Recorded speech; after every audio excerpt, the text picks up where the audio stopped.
Recognizing the challenges that rural emergency medical systems face, or rural EMS for short, is an important topic.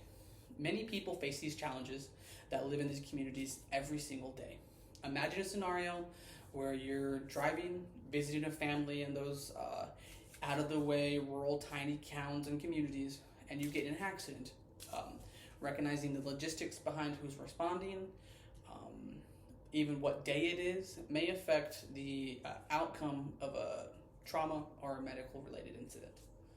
Early EMS can be seen all the way back from Napoleon's army, as well as the Civil War.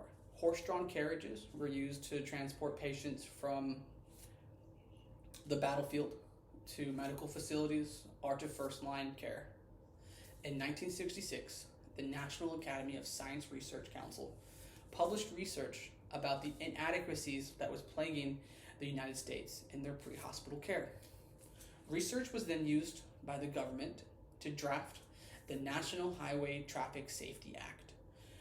This National Highway Traffic Safety Act of 1966 gave funding and training needed to these communities to better themselves. This is called process improvement. Process improvement is an important and ever ongoing process throughout all fields of the medical field, from pre-hospital care to hospital care. I would like to first talk about the benefits of rural EMS, that being access to care. Access to care is an important topic to discuss because that is a difference between a detrimental outcome and a favorable one. Meaning that these communities often live 2-3 hours away from hospitals and may not have as much as a choice to pick from as an urban counterpart might have. They often have an EMS station out there, and that would be their access to care. This leads to care coordination. These EMS stations, if they respond to a medical incident, trauma incident, then they can coordinate the appropriate care to get to the appropriate facilities. Just because the closest hospital is an hour away does not mean that it would be the appropriate facility. In the case of a major trauma incident, they would have to go to a trauma facility in order to provide the care needed for that patient. So that care coordination out on the field is important to get the patient to the appropriate next step level. They are also usually freestanding or affiliated with hospitals, meaning it's either a volunteer force that is manning these stations.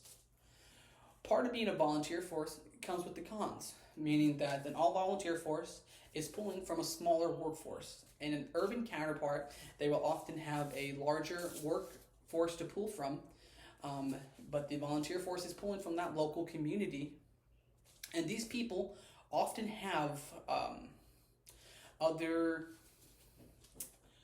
things driving them to do stuff, such as during the work week, they have to work to provide and support for their family, which means access to care and coordination may not be as available during the work week. Volunteers often get paid no compensation, so they rely on funding and donations from the communities in order to get the appropriate equipment and training they need for their personnel.